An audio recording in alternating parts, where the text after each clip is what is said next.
Is a young boy, I'd probably say about 5 or 6, and he is very excited at us being here. I'm feeling quite excited myself with his energy, and the image that I'm being given is like a little Lord Fauntleroy, if you remember from when you were kids and stuff. That type of, but not so posh. A little bit more orphan-like, although he was resident to the building at some point, but he's definitely in this vicinity. Can you give us a time period when he would have been here? I would say pre-Victorian. I think Victorian's too obvious. It's earlier than that. Right. 1790 is probably around about the time that he was here. Okay. Any names coming through as yet with him? The first name, the minute you said that, that's come straight into my head is Edward. And we'll take it from there. I'll leave that at the time being and just see if we get anything further from that. All right.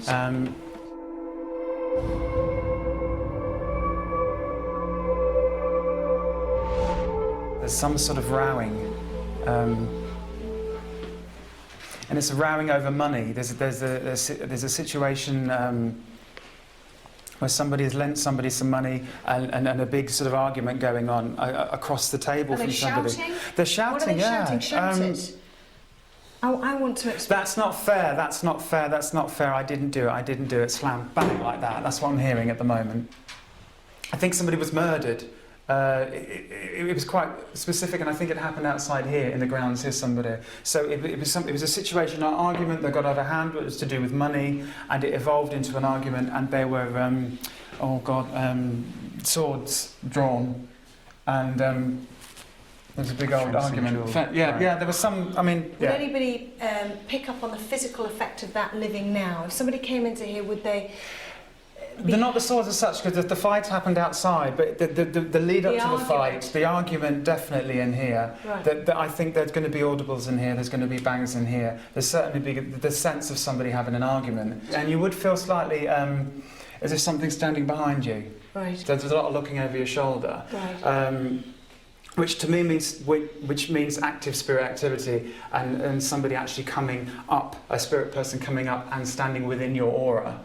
So when you stand within somebody's aura, if you've ever had that feeling of someone standing behind you, you know it. Right. You can feel it without even seeing them. So somebody could be stood here and somebody could come right up behind right close into their aura, and you go, oh, and you look around and there's no one there. So I think that happens all around this house, actually, to be honest with you. And then the words I'm getting in my head now is get out. All right. All right. And that's on a clairaudient level. Is that to us? That's to us. Get out. Get out. Well, that would make sense. And once I'd explained to Ian what had previously happened in this room, we moved through to the entrance hall, although it wasn't long before another noise caught our attention, sending Carl upstairs to investigate and discover phenomena first witnessed 5 years before. Is there anywhere else you want to go before we start? It was good because we can actually... Where was that? There was a thump from above. Yeah. Did you get that? You all right, Carl? Carl? You okay? We're going to have to get a camera in there later on. Why? What's happened? Exactly what happened last time with the chair. You are joking. I heard movement, and that's why I went over there, and the chair's moved. Should we come up? And it did this last time we were here. All those years ago, it did exactly the same thing.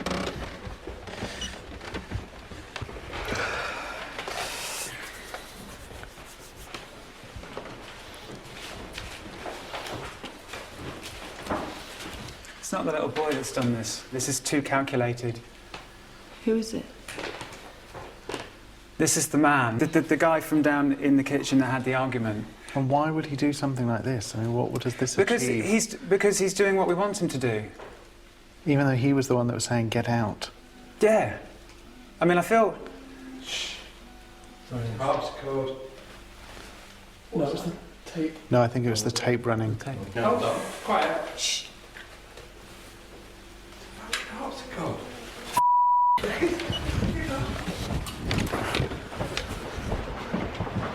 Go. Don't touch the harpsichord.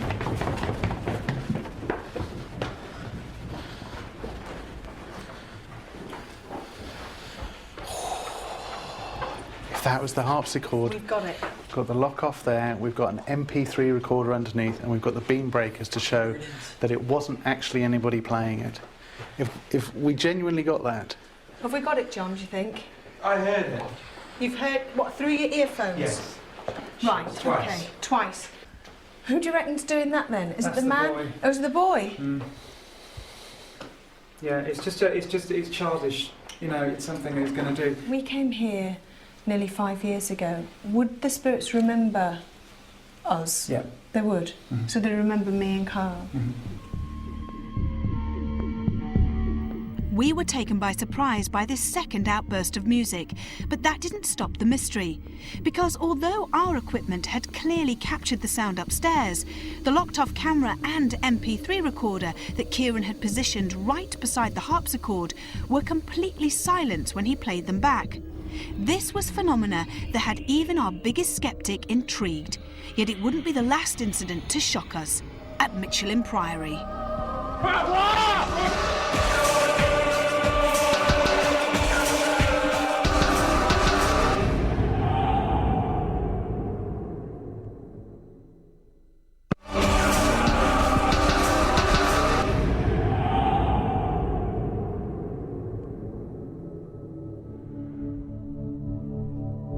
Welcome back to Most Haunted's 100th investigation, as we turn back the clock 5 years to retrace our steps into the nerve-shredding Michelham Priory. Are you still?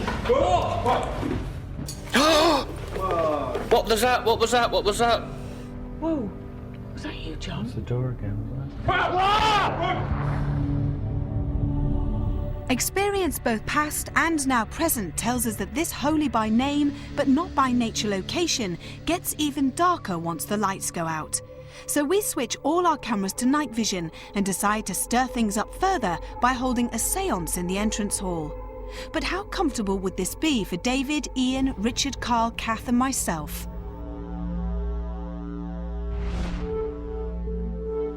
If there are any spirit people here, anyone who wishes to communicate with us, please make your presence felt. What was that? It's the doorknocker. No, it's the doorknocker. What? Oh, it's gone icy cold round my legs. I'm sure something's just moved across the top of that staircase. From there to there? Yes, from right to left. That's exactly what I've been seeing. Definite. It's awful. It's like something had lifted my hands at the side. Is there anything next to me? No, I didn't Apart mean. from you, Richard. I mean, Stuart's a good 4 foot away from you, 3 foot away Sounds from like you. something barging in. Easily. Yeah. I've gone cold. Go sit here. I think what's happening, they're joining forces now, it seems. To me, there's more than one of them now. They're starting to circle a bit more. I'm calling out to the spirits in this house of Michelham Priory. Please come forward. What's that? What's that? That's someone's stomach? No, that was like you, Stuart. that was like a growl. That was like a growl. There is a male energy here. Tapping, tapping. Can you hear it? Yeah, it's not actually on the table. Oh, it's coming now. Oh, Can you feel her? so cold, Kieran. Yeah, I'm picking up all of the drops and temperature. Whoa, was that you, John? It's the door again, wasn't it? There's a bang on the door. Crying, I'm getting so cold. It's that uncomfortable now. Come towards us now. Was you right behind me there? Well, I'm stood here, I'm not touched you. I've gone really dizzy. Did you breathe? Did you go? So dizzy. Yeah. I had felt two extremes during this séance, from cold spots around my legs to a sudden dizziness as we closed the séance.